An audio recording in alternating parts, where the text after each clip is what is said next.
I can remember a time when CMS just published pages. It was just a simple publishing tool. And then it moved to being a really sophisticated web content platform. That's exactly what we're going to cover. We're going to find out why that happened. In one of my previous videos on the origin story of CMS, I'll put the link up here for you, we covered why we needed the CMS. And ultimately, it was about business users managing pages to websites en masse and not having to use a technical person to do it, so they could do it themselves. Back in those days, sites were pretty static. They used HTML, say 3.2. They used to use table tags. And if you can remember the tag, the marquee tag, wow, that put some bling on your website. No one would dare put it on today. But back in those days, businesses were really just broadcasting their content. They were mainly information sites, marketing sites, sometimes directory sites. There was some dynamic sites, and I was involved with building some of those back in the day, out in agency. But it was really, really complicated. There was very basic scripting languages out there. There was a few Java kind of application servers, but they weren't that good. Now I look back and I call them clunky but cool, because they were cool at the time. And then round about 2002, all the way back then, there was a concept called Web 2.0, which really radically changed how we interacted with the web. It changed how businesses used the web, and it changed everything that we did in terms of our concept of thinking about what online was all about. This had a huge impact on CMS. The change in technology and what people expected from a CMS, what the business expected and what users were actually expecting from a business, fundamentally changed what a CMS needed to do and the requirements of CMS and how to build a CMS. To be honest, back in the day when they were talking about Web 2.0, I had no idea what it was, and probably most people didn't. It was one of those new kind of jargon terms, loads of hype around it. But if we look back at it now, you can actually start understanding what it was really about. All right, let's take a look into Web 2.0 and see how it affected CMS. Well, first of all, Web 2.0 could also be called Web as a Platform. So there were some innovations in technology at the front end, like JavaScript and even Flash, that made sites much more interactive. So instead of being static and flat and fairly boring, you could start to interact with the sites. There were other technologies like Ajax, which was inside JavaScript, with new formats like JSON and XML. And what that allowed you to do was to connect to the server from the browser, which meant no more page refreshes to get any form of interactivity, which you had to do in the old world. Then the Java application servers started to standardize around J2EE, making them big and robust, so enterprises could build really nice applications for their business and be assured that they're going to work. Also in 2002, Microsoft released ASP.NET. And believe me, that was a godsend if you were a Microsoft developer. It meant you didn't have to develop in ASP anymore and build all of that script in spaghetti. You could actually start to build some real enterprise applications. What this technology enabled businesses to do was move away from those static kind of marketing sites, those content-driven sites, and then start to move their business models online. And you start to see businesses from all different sectors to appearing online.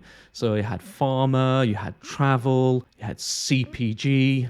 I guess it was also around about this time that e-commerce platforms really started to emerge. They became a little bit more sophisticated, give you pretty much everything you needed at the time. They were based on the old application servers, the sort of Java application servers. But as online shopping became more and more popular, then the actual platforms started to become more and more sophisticated to the ones we've got today.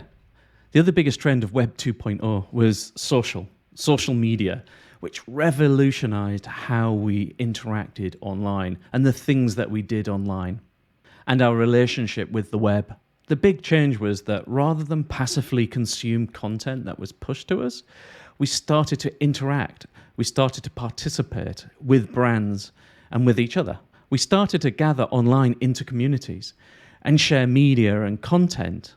And that was the emergence of user-generated content, where we started to create blogs and generate our own wikis. This also started to translate into ratings and reviews for e-commerce. And the other interesting thing I found was that businesses also started to change. So rather than use just professional copywriters to generate their content, they started to co-opt the rest of the business community, the rest of their business users, to start creating content that they were specialists in. In effect, what was happening was the whole democratization of content online. And this had a profound effect on CMS. The older technologies that were scripted, that were really used for baking rather than frying, started to disappear. And they were replaced by pretty much frying solutions. And you can see what a frying solution and what a baking solution is from one of my previous videos. Again, I'll show you that in the top corner. So what started to happen was new breeds of CMS started to emerge that were really focused on the business, creating much better business tooling, because more of the business wanted to participate with generating content and generating interactivity online. Authoring tools went to more WYSIWYG tools, which was pretty easy in those days because you just had a page. Even publishing became simplified. All of those complex publishing workflows that were in the older systems were replaced by much smoother and slicker systems. And to help developers create sites that were more dynamic and connected to other systems, they created SDKs and libraries that they could plug into. The CMSs started to create specialized plugins for things like e-commerce, like a basket, or social media connectors, or even their own social and community functionality at that time. I guess to summarize, during that time, there was a huge shift in technology, there was a huge shift in customer expectations, and a massive shift in what businesses wanted to do online, which fundamentally changed what CMSs needed to do, both in a technology perspective and what they needed to deliver and how they needed to deliver it.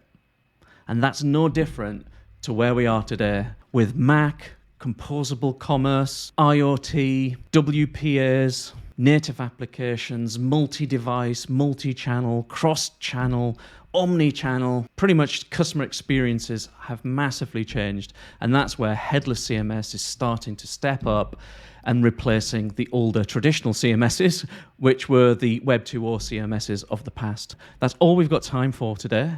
Thank you for joining me. If you really enjoyed the content, please scroll down a little bit, press that like button.